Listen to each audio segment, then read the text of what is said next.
Hello દર્શક મિત્રો, તો ફરીથી આજે એકવાર નવા વ્લોગમાં તમારા બધાનું સ્વાગત છે. ચોમાસાનો પહેલો વરસાદ થઈ ગયો હતો ને આપણે જવાનું હતું દરિયાકાંઠે. તો હું આશીષભાઈ અને વિશાલભાઈ ફટાફટ ગાડી લઈને નીકળી ગયા હતા આપણે દરિયા જવા માટે. આજની આપણી સફળતા પાયલોટ લેવાનું, પાયલોટ નહીં પણ ડ્રાઈવર રહેવાના છે આશીષભાઈ. આશીષભાઈને આપણે પેલું જ પૂછ્યું કે આશીષભાઈ તમે બ્લોગ શૂટ કરશો કે ગાડી હાંકશો? તો આશીષભાઈ આપણે બ્લોગમાં નહીં ભાવ, આપણે હાંકશું કે ગાડી કે. તો આશીષભાઈ એનું કામ કરતા હતા, આપણે આપણું કામ કરતા હતા. આપણે પહેલો ડ્રોનનો શોટ લઈ લીધો. भाई साहब कुछ ज्यादा नहीं हो गया मतलब कुछ भी હા, થોડુંક વધી તો ગયું હતું પણ હાલ્યા કરે એવું તો નાના મોટું તો. શોટ લઈને ફટાફટ આપણે આપણું ડ્રોન નીચે ઉતારી લીધું. પછી આવી ગયું ટોલ ટેક. તો ટોલ ટેક ફ્રીમાં કઈ રીતના નહીં કરો ને હું તમને કહું. સિમ્પલ છે ભાઈ, 4 વ્હીલની જગ્યાએ ગાડી લઈને આવવાનું છે, તમે ટોલ ટેક ફ્રીમાં પાસ કરી શકશો. थैंक्स लव यू પાસે વેરાવળનો ધ ડિવાઇન વોટર પાર્ક. અંદર જઈશું કે નહીં જાય ખબર નથી, પણ એમ છે કે બહારથી શૂટ કરી લઈએ. હાઈબ્રુડ ટાવર કિના માટે ઊભો કરજો ને ખબર નહીં, તમને ખબર હોય ને કોમેન્ટ કરજો. નહીં વાત તો બરોબર, પણ આપણે લઈ લીધું હતું ખાવા માટે નાસ્તો. દરિયાને કાંઠે ભૂખ બહુ લાગે ભાઈ. રસ્તો થોડો ખરાબ હતો તો આપણે થોડુંક દરિયા પોતામાં વાર લાગશે. રસ્તો ખરાબ હતો એનો તો વાંધો નથી, પણ આશીષભાઈ ડ્રાઈવર હતા પાસે, એમાં વધારે વાંધો હતો. ગાડી અંદર લઈ જવા એમ નથી, એટલે આપણે ગાડી કોઈકના બગીચામાં પૈસા કૈસા વગેરે રાખી દીધી.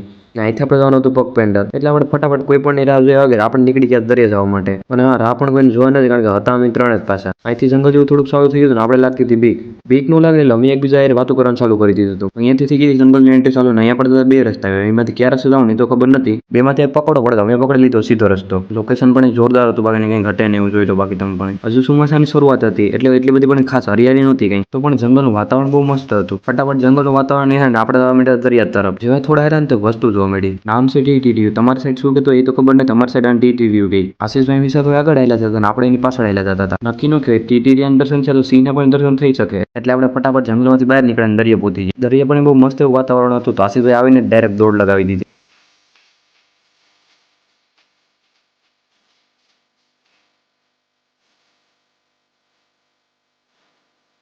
આ છે કરસલો. કરસલાની લાઈફ ઊંધી થઈ ગઈ તો અમે સીધી કરી. અમારી જ નથી કરી શકતા, પણ આની કરી દીધી સીધી લાઈફ. કરસલાની હોય કે અમારી હોય, કોકની લાઈફ સીધી થઈ. અમારી તો ક્યારે થાય ખબર નથી, પણ થઈ જાય લગભગ. તો એક લાઈફ સીધી કરી ને બીજી લાઈફ પડી હતી. આ તો એક સ્નેક, દરિયાઈ સ્નેક છે કે જમીનનો સ્નેક છે એ ખબર નહોતી. એની પૂંછડી છે તો એવું જ લાગતું હતું કે દરિયાઈ સ્નેક છે, કારણ કે પૂંછડી એની માછલા જેવી હતી. વિશાલભાઈ તો લાકડીથી પણ હરી કરી લીધી, જીવે કે મરી ગયો. બીજી લાઈફ જોયું ત્યાં ત્રીજી લાઈફ જોઈ લો. આ ઓક્ટોબસની લાઈફ. આવી અલગ અલગ વસ્તુ ચોમાસાની અંદર જ જોવા મળે, કારણ કે ચોમાસાની અંદર દરિયાની અંદર મોજો વધારે હોય છે. અને નાના જીવ કિનારે હોય એટલે મોજાનો સામનો ન કરી શકે, એટલે એને બહાર ફેંકી દી. ફરી કરવામાં પેલો નંબર એટલે આપણે ઓક્ટોબસની પણ ફરી કરી લીધી. ભાઈ મોટે ભાઈ ખાડો કરીને આ ગોતતા કરે છે. જે ગોતવાનું છે એ નહીં ગોતે, નથી ગોતવાનું એ ગોત છે. અમને એક અલગ પ્રકારની બોટલ મળી હતી, એમાં ભાષા પર ચાઇનીઝ કે એવું કંઈક લખેલું હતું. પ્રશ્ન એ થતો કે અહીંયા સુધી પહોંચી કેમ આ બોટલ? અહીંયાના જે બોડીવાળા હોય એ તો અલગ દેશમાં ન જતા હોય, તો કઈ રીતના એ પહોંચી હોય? એવું બની શકે કે મોટા જહાજમાં અહીંયા સુધી પહોંચી શકે. હું આશીષ મેર, ધન્યવાદ. નેક્સ્ટ પાર્ટ કમિંગ સૂન.